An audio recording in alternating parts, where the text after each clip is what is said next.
بسم اللہ الرحمن الرحیم۔ ناظرین کرام السلام علیکم، میں ہوں محمد شمترین اور آپ دیکھ رہے ہیں پروگرام کب بدلے گا پاکستان۔ ناظرین کرام، پیٹنٹ فارمولہ ہے کہ اگر ملک کی سیاسی صورتحال بہتر ہوگی تو ملک کی معیشت بہتر ہوگی، اور ہمارے ملک کا المیہ کہ ہمارے ملک میں سیاسی معاملات کسی ڈائریکشن پہ سیدھے ہو ہی نہیں رہے۔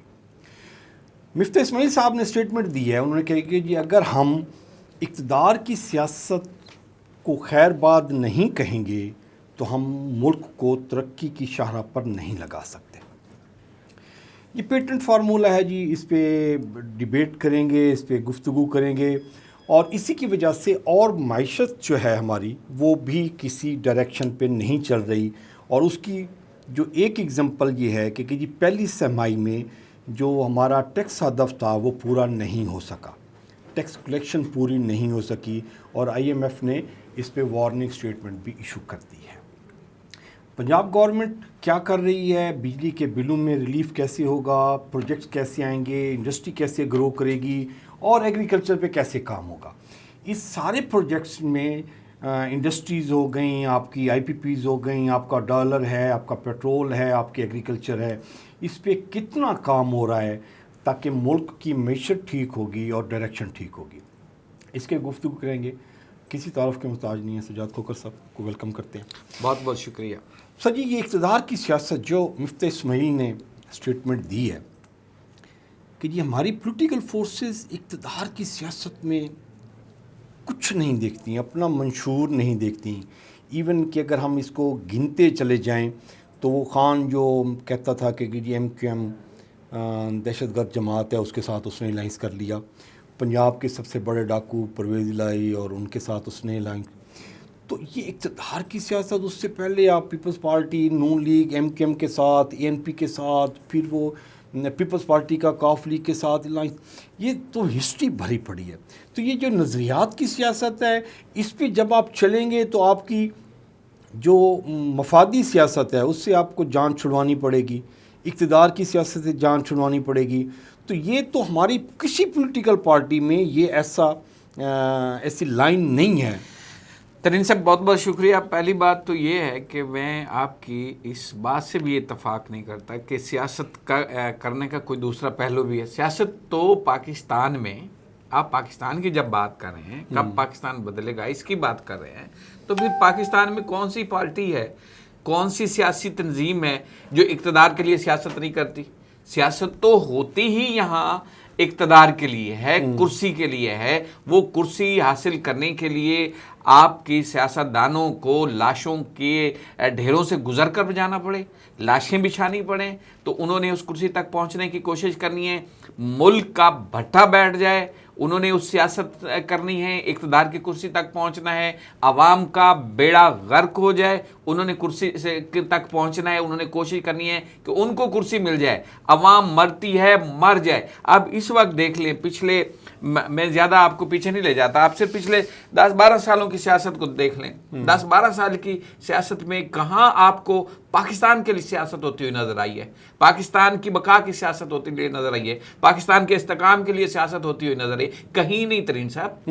سیاست تو ہوئی اقتدار کی ہوس میں رہی ہے۔ میں اگر وزیر اعظم کی کرسی پر بیٹھا ہوں تو میرے لیے فوج بھی ٹھیک ہے، میرے لیے عدالت بھی ٹھیک ہے، میرے لیے ریاست بھی ٹھیک ہے، میرے لیے سب کچھ ٹھیک ہے۔ اگر میں کرسی پہ سے ہٹ گیا ہوں تو پھر سارا کچھ بیڑا غرق ہے، چاہے پھر وہ میرے بھائی کی حکومت ہے، میرے مامے کی حکومت ہے، میرے چاچے کی حکومت ہے، وہ اس کرسی کے لیے سوٹیبل نہیں ہے، اس کرسی کے لیے تو میں ہی سوٹیبل ہوں۔ میں وزیر اعظم بطور یہاں بیٹھا ہوں تو سب کچھ ٹھیک ہے، پھر آرمی بھی بلے بلے ہے، آرمی بھی واہ واہ ہے، وہاں پھر فیض حمید سے فیض یابی بھی سب کچھ قابل قبول ہے، اور عدلیہ کی ساری باتیں بھی قابل قبول ہیں، ہر چیز ٹھیک ہے۔ اگر آپ اقتدار کی کرسی پر نہیں پہنچے تو پھر ساری سیاسی پارٹیوں کو معذرت کے ساتھ صرف اندھیرا ہی اندھیرا نظر آتے ہیں، اور وہ اس کوشش میں ہوتی ہیں کہ وہ اس کرسی تک پہنچ جائیں، چاہے ملک کو اس کی جتنی مرضی قیمت چکانی پڑے۔ اور ہم نے دیکھا ہے، آپ اس پچھلی حکومت کی جس سے فیض اور جس کو ہم کہتے ہیں نیازی اور فیض گٹھ جوڑ، اس دور حکومت میں اس ملک کو کھوکھلا کر دیا ہے، اس ملک کے ساتھ کھلواڑ کیا ان لوگوں نے، اور ملک کا ستیاناش کر دیا، اور جب کرسی سے ہٹ گئے تو پھر بھی یہی کہ میں وزیر اعظم ہوں تو سب کچھ ٹھیک ہے، مجھ سے تو یہ سارا کچھ فلاں نے کرایا ہے، میں نے تو یہ سارا کچھ فلاں سے کیا ہے۔ تو یہ کسی ایک سیاسی پارٹی کی بات نہیں ہے۔ میں تو یہی ہمیشہ کہتا ہوں، گزارش بھی کرتا ہوں کہ ہمارا یہ ملک، بڑے معذرت کے ساتھ ہو سکتا ہے آپ کو میری اس بات سے اعتراض بھی ہو، اختلاف بھی ہو، کہ یہ ملک اس وقت جمہوریت کا متحمل ہے ہی نہیں۔ یہاں نہ نظریات، کون سی پارٹی ہے؟ آپ مجھے ایک پارٹی بتا دیں، میں سوائے میں جماعت اسلامی کو چھوڑ کے بات کر رہا ہوں، جماعت اسلامی کو چھوڑ کے آپ کوئی ایک سیاسی جماعت مجھے دکھا دیں جو نظریے پہ چل رہی ہو۔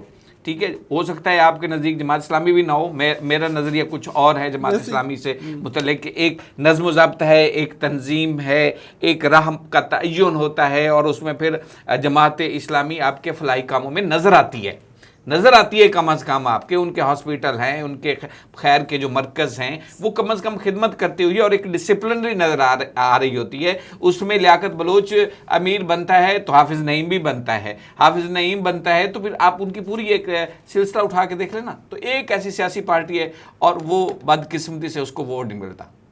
ٹھیک ہے، اس کو نہ ووٹ ملتا ہے اور نہ لوگ اس کو ووٹ دیتے ہیں۔ آج میرے خیال میں حافظ نعیم صاحب جب جلسہ کر رہے ہوتے ہیں، کوئی ریلی نکال رہے ہوتے ہیں، تو لوگوں کی ایک بڑی تعداد ہوتی ہے، لیکن میں اگر یہی کہوں کہ ملتان میں ایک حلقے سے اگر ان کو 17,000 ووٹ پڑتے ہیں تو ان کے جلسے میں تو شاید ہو سکتا ہے کہ 50,000 لوگ ہوں، لیکن اس میں ووٹ ان کو 5,000 10,000 15,000۔ تو پھر ہم جس جمہوریت کی بات کرتے ہیں اس جمہوریت میں ہمارے لوگوں کی بھی پہچان ختم ہو گئی ہے نا، ہم عوام کی بھی پہچان ختم ہو گئی ہے۔ ہمارا جب معیار اور یہ ہو کہ ایک ایم پی اے کا یا ایم این اے کا امیدوار چل کے چاہے وہ 5 سال بعد آیا ہے میرے گھر آ گیا ہے تو ہم نے 5 سال خوش رہنا جی، وہ صاحب اس سائیں سارے کو آیا ہن، ٹھیک ہے، سارے کو ووٹ گھنن آ رہا ہے، ہم نے اگلے 5 سال اس کے ایک آنے پہ ہی خوش ہو جانا ہے اور اپنے ووٹ کا اس جگہ پہ استعمال نہیں کرنا جو پاکستان کے لیے بہتر ہو۔ ہم کہتے ہیں ہمارے گلی کی نالی بن جائے، ہماری محلے کی سولنگ بن جائے، ہم اس کو ووٹ دے دیں، ہمارے تھانے سے بندہ چھوڑ جائے یا کسی بندے کو پکڑوا لیں، یہی کام۔ جب اس طرح کی سیاست ہونی ہے تو پھر معذرت یہ سیاست نہیں، اس سے بہتر تو پھر وہ مارشل لا، وہ ٹھیک ہے۔ اچھا، کم از کم عوام کو سہولت تو ملتی ہے۔ آپ مجھے مشرف صاحب کا دور دیکھ لیں، آپ پچھلے ادوار دیکھ لیں، کم از کم عوام تو کچھ حد تک سیاستدانوں کو قربانیاں دینی پڑتی ہیں اس دور میں، لیکن عوام کو کم از کم کچھ نہ کچھ ریلیف ضرور ملتا ہے، میں نے تو یہ دیکھا ہے۔ اچھا، اب 2 چیزیں اس میں کمنٹ آپ سے اوپینین چاہوں گا کہ آپ اس میں انالیسس کریں۔ ابھی آپ نے اگزامپل دی جو ہمارا لاسٹ ٹینیور گزرا ہے 18 سے 21-22 تک کا، اس میں وہ بانی پی ٹی آئی کہتے رہیں گے کہ جی مجھ سے یہ کام اس نے کروا لیا، مجھ سے یہ کام اس نے کروا لیا، میں نے تو کچھ بھی نہیں کیا، وہ ڈائریکشن دیتا تھا، وہ یہ کرتا تھا، وہ یہ کرتا تھا۔ جب وہ اقتدار سے ہٹ گیا تب اس نے یہ کہا ہے۔ جی ہاں، اقتدار میں بیٹھے ہوئے وہ سب کچھ اقتدار میں بیٹھے ہوئے تو ایکسٹینشن دینے کے لیے بھی تیار تھے نا، اور جو سارا دن بندہ اس وزیر اعظم ہاؤس میں بیٹھ کے ڈکٹیٹ کرتا رہتا تھا وہ وہیں بیٹھا تھا، اس کو آرمی چیف بنانے کے لیے تیار تھے، اور جو بندہ وہاں آرمی چیف تھا اس کو ایکسٹینشن دینے کے لیے بھی تیار تھے۔ کس لیے؟ کہ میں وزیر اعظم برقرار ہوں، میں وزیر اعظم نہیں ہوں تو پھر کچھ بھی نہیں ہے، پھر فیض بھی بے فیض ہے، پھر واجب بھی واجب ہے۔ اچھا، میرا ابھی جو مجھے آپ جس پہ کمنٹس چاہیے وہ اس سے پہلے والے ٹینیور میں چلے جائیں نا جی، 18 سے پہلے والے میں، اس میں بھی وہ ایک پرائم منسٹر وہ کہتا تھا کہ مجھے کیوں نکالا، اس کا گجرانوالہ کا جو جلسہ تھا اس میں بھی اس نے اسٹیبلشمنٹ میں کہ بہت سخت الفاظ استعمال کیے۔ اس سے پیچھے چلے جائیں تو وہ زرداری صاحب کہتے تھے کہ جی آپ کو وارن کر رہا ہوں جی، اینٹ سے اینٹ بجا دیں گے، یہ کر لیں گے۔ تو یہ جب پی ایم ہٹتے ہیں اس کے بعد یہ اسٹیٹمنٹس دیتے ہیں تو یہ اسٹیبلشمنٹ اس پہ کیوں نہیں اسٹرکٹ ایکشن لیتی کہ جی جس کا 2 جلد چاہتا ہے وہ بکواس کر دیتا ہے؟ جی ہاں، وہ بھونکتا ہے آرمی پر، ٹھیک ہے، تو اس آپ کو کے عدالت پر، ریاست پر، وہ کیوں نہیں اس کو وہ اس کی شٹ اپ کال دیتے کہ جی بھی ہماری جو چیف منسٹر ہیں اس کے جلسے میں کیسے کیسے نعرے لگتے رہے۔ اب بھی اگر ہم اسٹرکٹ نہیں کریں گے، اپنے آپ کو لمٹ نہیں رکھیں گے پولیٹیشنز کی، تو پھر تو یہ کسی وقت بھی ابھی اگر ان کو ہٹا دیں، یہ حکومت سے ہٹ جائیں، ابھی اگر کوئی تحریک چلائے، جیسے ابھی جماعت اسلامی کا آپ نے بنایا تھا کہ وہ تحریک چلا رہی، گورنمنٹ ٹاپل ہوتی ہے، ہٹ جاتی ہے، تو پھر یہ پھر کہیں گے کہ جی ہمیں تو فوج نے گرا دیا، ہمیں 5 سال نہیں پورے کرنے۔ دیکھیں اس وقت نا ہمارے سیاستدانوں اور عوام کے ہاتھ میں ایک بڑی لائن لگی ہوئی ہے، لائن ہاتھ میں آئی ہوئی ہے کہ بھائی مقبولیت حاصل کرنے کا، لوگوں میں پاپولر ہونے کی ایک ہی لائن ہے، اگینسٹ اسٹیبلشمنٹ بیانیہ، کہ آپ پاک فوج پر یا عدلیہ پر انگلیاں اٹھا لیں، ایک بیان جاری کر دیں، لوگ کہیں گے بلے بلے، اور پھر ہمارے لوگوں کو بھی جھوٹ سننے کی عادت ہوگی، کہ ہم بھی عادت ہوگی، ہم بھی پازیٹیو چیز سننے کے لیے تیار نہیں ہیں۔ آپ ابھی 2 لائنیں پازیٹیو لے جائیں، آپ کو دیکھنے والے وہیں سکرول کر جائیں گے، وہ کسی دوسری لائن پہ چلے جائیں۔ تو ہم نے اس ملک کے اندر عوام کو بھی ایسا ذہن بنا دیا ہے کہ وہ کوئی پازیٹیو چیز کو نہ دیکھ سکے، نہ سمجھ سکے، اور سیاستدانوں نے بھی یہی کر دیا ہے کہ میں اگر اپنی خامیاں میں نے چھپانی ہیں ایک MNA یا ایک وزیر کی حیثیت سے، تو میں بہترین میرا طریقہ کار یہ ہو کہ میں سیدھا جناب پاکستان کی ISI پر الزام تراشیاں شروع کر دوں، پاکستان کی فوج پر الزام تراشیاں شروع کر دوں۔ گزشتہ 20 25 30 سال میں جو پاور میں حکومت پارٹی ہوتی تھی وہ کبھی نہیں بولتی تھی۔ سر پاور میں تو نہیں بولتے نا، اب بول رہے ہیں نا، خواجہ سے بول رہا ہے، جاوید لطیف بول رہا ہے، خرم دستگیر بول رہا ہے، یہ کہہ رہے ہیں کہ جی وہ باجوہ صاحب کے سسر کے گھر میٹنگ کوئی ماری، انہوں نے مجھے کہا تھا کہ گارنٹی دی تھی کہ جی اس کو چیف بنا دیں، ہم یہ کریں گے، ہم یہ کریں گے، ہم وہ کریں گے۔ آپ کے پاس یہ جو اثرات ہیں یہ پچھلے 4 سالہ گورنمنٹ کے ہیں، اور اس میں ایک جو تیار کی گئی ہے، میں یوتھیوں کا لفظ بڑا اچھا پازیٹیو لفظ ہے، اس کو ہم نے غلط معنوں میں استعمال کر دیا، اس کا مطلب ہی ہم کچھ اور معنوں میں لیں گے، ورنہ تو ہماری ایک نوجوان نسل ہے، یہ پاکستان کا مستقبل ہے، پاکستان کا شاندار مستقبل ہے۔ ہم نے اپنے نوجوانوں کو بے راہ روی پہ لگا دیا، ایک ایسی ٹریننگ کر دی کہ بس جو ہے وہی ہے، انہوں نے کسی کی نہیں سننی۔ تو یہی ہوا ہے نا پچھلے 4 سالوں میں، اور وہی اسی کا کیا دھرا آج بھی ہم کاٹ رہے ہیں، جو بویا آج وہی کاٹ رہے ہیں۔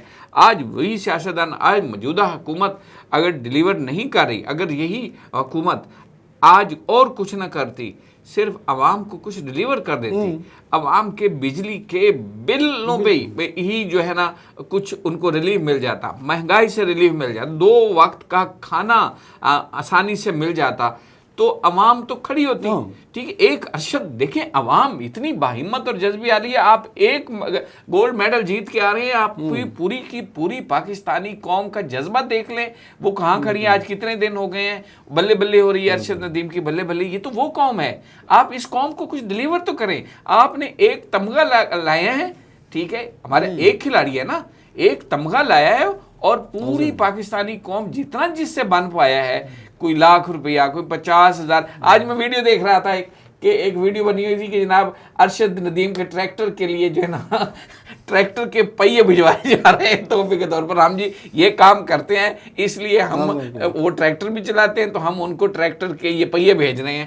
تو یہ تو پاکستانی قوم ہے نا، جو پاکستان کی قوم جو ہے یہ بڑی باہمت اور جذبے والی قوم ہے، اور اس قوم میں برداشت بھی ہے۔ اس قوم نے ہر مشکل وقت کو بڑی صبر کے ساتھ، استقامت کے ساتھ برداشت کیا ہے۔ ہم یہی 500,000 روپے بل دیتے تھے، آج جس کا 60,000 50,000 روپے بل آتا ہے نا، وہ بھی تھوڑا جا گھر میں بیٹھ کے چیختا چلاتا ہے، آخر بھر دیتا ہے۔ میں کم از کم پنجاب کی بات ضرور کروں گا، تو بھر رہا ہے، لیکن وہ لوگ بھی ہیں جو بجلی مسلسل چوری کر رہے ہیں، ان کا کوئی کچھ نہیں بگاڑ سکتا، کیونکہ انہی کے لوگ گورنمنٹ کے اندر بیٹھے ہوئے ہیں۔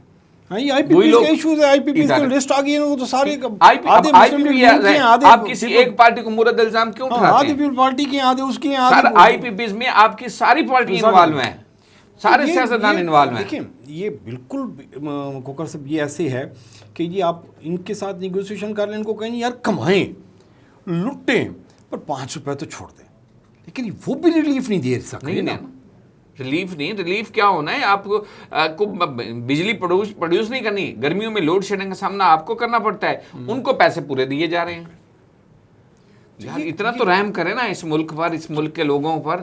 یہ ملک کے لوگ اگر نہیں بولتے، سر نہیں اٹھا رہے اس لیول پہ جس طرح کہ ان کو اپنے اوپر ہونے والے ظلم کے خلاف اٹھنا چاہیے، نہیں اٹھ رہے بھائی، تو آپ ہی رحم کر لیں ان لوگوں پر، ان کے صبر کا امتحان نہ لیں یار، خدا کا خوف انتظار میں کر رہے ہیں کہ یہ آئیں اور ہمارے لتر ماریں، تو پھر ہم سیدھے ہوں گے۔ تو پھر سر عوام کو جب اپنی پڑی ہوتی ہے نا، اب مجھے پتا ہے نا کہ میں نے 2 وقت کا کھانا اپنے بچوں کو دینا ہے، تو میں سیدھا گھر جاؤں گا، مزدوری کروں گا، اور میں اپنی دیہاڑی نہیں توڑوں گا. میں دیہاڑی توڑ اس کے لیے آپ کو دیہاڑیاں بھی توڑنا چاہتے ہیں، آپ دیہاڑی توڑ کے پروٹیسٹ میں جائیں اور پیچھے گھر کیا بنے گا؟ بچوں کا کیا بنے گا؟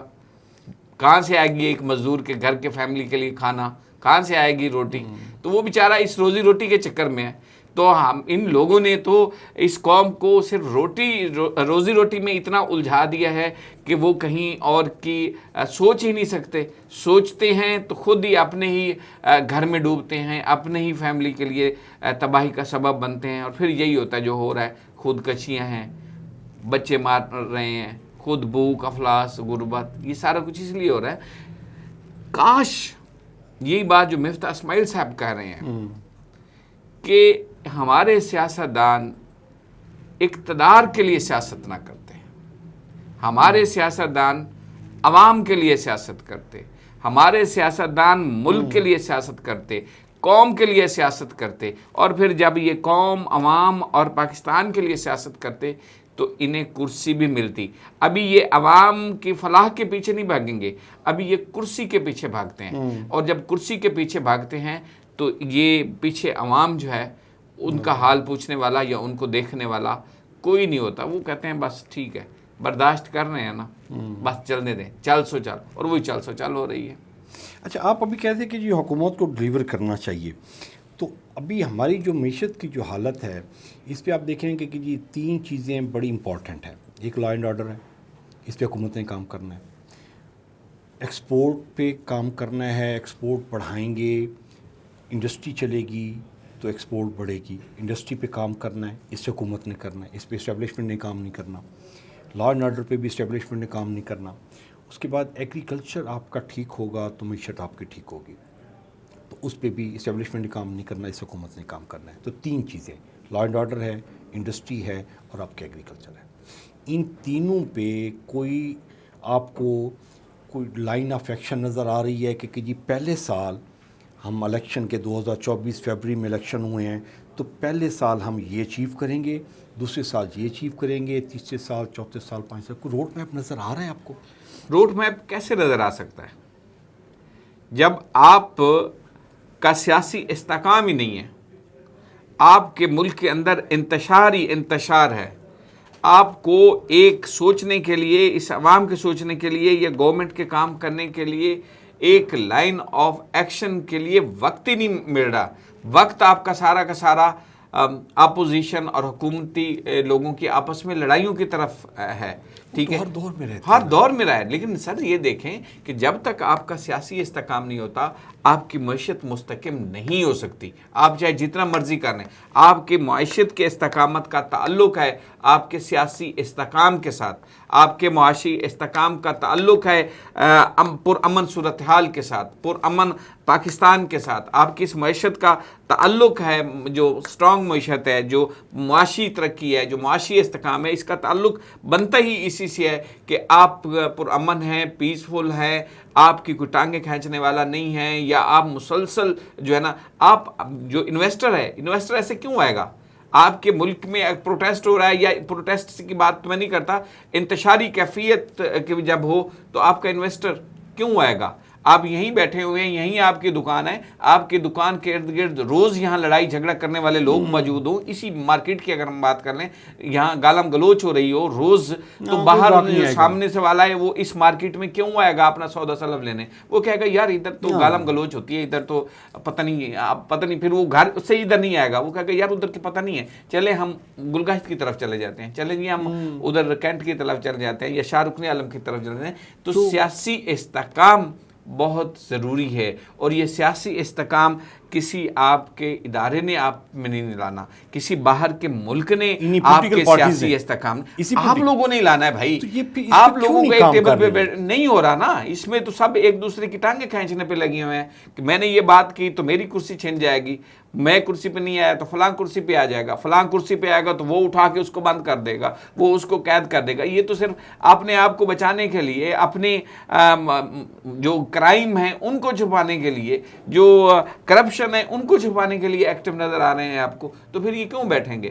ہاں جب یہ پاکستان کے لیے سوچیں گے، جب یہ اقتدار کی سیاست نہیں کریں گے، پاکستان کے لیے سیاست کریں گے، ایک ٹیبل پہ بیٹھیں گے اور تمام تر مفادات کو بالا طاق رکھ کے صرف ملکی مفادات کا سوچیں گے، پاکستان کے مفاد کا سوچیں گے، تو پھر معاشی ترقی بھی ہوگی، معاشی استحکام بھی آئے گا، پھر حالات بھی بہتری کی طرف جائیں گے۔ اور میں تو ابھی کافی پر امید لگتا ہوں، مجھے امید بھی ہے کہ ابھی جس طرح چیف آف آرمی اسٹاف حافظ منیر صاحب، عاصم منیر صاحب جو اقدامات اس معیشت کو بہتر کرنے کے لیے کر رہے ہیں، جو ٹھوس اقدامات کر رہے ہیں، دیکھیں وہ جنگ سرحدوں پہ بھی جا رہے ہیں، وہ انٹرنل معاملات بھی دیکھ رہے ہیں، اور وہ اس وقت حکومت کے ساتھ مل کر عسکری قیادت باہر سے انویسٹمنٹ لانے کی بھی کوشش کر رہی ہے۔ تو یہ ایک کاوش قابل تحسین نظر آ رہی ہے ہمیں کسی حد تک۔ اللہ کرے اس میں بہتری آئے، اللہ کرے اس میں اچھائی ہو، چنگائی ہو، اور پھر ہماری ساری سیاسی پارٹیاں ایک ہو جائیں، ایک ٹیبل پہ بیٹھ جائیں۔ ابھی کھوکھر صاحب یہ بڑی زبردست آپ نے بات کی ہے کہ جی وہ انویسٹمنٹ کے لیے جتنی اسٹرگل وہ کر رہے ہیں، حافظ صاحب کر رہے ہیں، آرمی چیف کر رہے ہیں، تو یہ پولیٹیکل پارٹیز دیکھیں نا کہ جی 3 صوبوں میں حکومت ان کی ہے، جی ہاں، فیڈرل میں حکومت ان کی ہے، سینٹ میں ان کی ہے، چیف الیکشن کمیشن ان کا ہے، اچھا وہ عمر عطیہ بندیال والے بینچز بھی نہیں ہیں ان کے پاس۔ ابھی ان کو کیا چیز روک رہی ہے عوام کو ڈلیور کرنے میں؟ ڈیجیٹل دہشت گردی، 100 سوال کا ایک ہی جواب۔ اس وقت جو ڈیجیٹل دہشت گردی ہے، جس کے لیے 2 روز قبل بھی آرمی چیف نے بڑا سخت بیان بھی دیا ہے کہ جو اس وقت فسادی ٹولہ ہے نا، فساد پھیلانے والے لوگ ہیں، ان کے خلاف اب سختی سے آنی ہاتھوں سے نپٹا جائے گا۔ اور ایک آیت کا حوالہ دیتے انہوں نے کہا ہے کہ جو شرپسندی دہشت پھیلا رہے ہیں، فساد پھیلا رہے ہیں، قرآنی حوالے سے انہوں نے کہا کہ ان کو قتل کر دیا جائے، ان کے ہاتھ پاؤں کاٹ دیے جائیں اسلامی کے مطابق، تو تبھی یہ ڈیجیٹل دہشت گردی جو ہے نا ختم ہوگی۔ اور یہ کام اب ریاست کرنے والی ہے، جو ہمیں حالات نظر آ رہے ہیں، تبھی اپنے شاید جھگڑے سے فارغ ہوگی نا، اپنے جھگڑوں سے فارغ ہوگی تو اس طرف جائے گی۔ سر یہ ضروری ہے نا، ابھی ان باقی تمام چیزوں سے اس طرف جو اس وقت فوکس ہے، میں سمجھتا ہوں جو کہ آئی ایس پی آر کا بیان بھی ہے، D G I S P R بھی اس پہ بیان جاری کر چکے ہیں کہ ڈیجیٹل دہشت گردی کے جو بادل ہیں، جو اس وقت پاکستان میں ڈیجیٹل دہشت گردی ہو رہی ہے، یہ پاکستان کی ترقی میں سب سے بڑی رکاوٹ ہیں۔ اور اس ڈیجیٹل دہشت گردی کو ہمارا دشمن بھی استعمال کر رہا ہے، صرف انٹرنل ہم نہیں، ہمارا دشمن بھی کر رہا ہے۔ پی ایم کی طرف سے آنی چاہیے تھی کہ جی ہم آگے بڑھیں گے، ہم پبلک میں ہیں، پبلک میں ہمارے روٹس ہیں، اور اس کو ڈیجیٹل دہشت گردی کو ہم فیس کریں گے اور ہم اس کا کاؤنٹر کریں گے۔ پبلک میں کس کے روٹس ہیں؟ یہ P M, government political parties کی۔ پی ایم کے روٹس پبلک میں آپ سمجھتے ہیں؟ سر وہ تو کہتے ہیں ہم اتنے ووٹ لے کے آئے ہوئے ہیں۔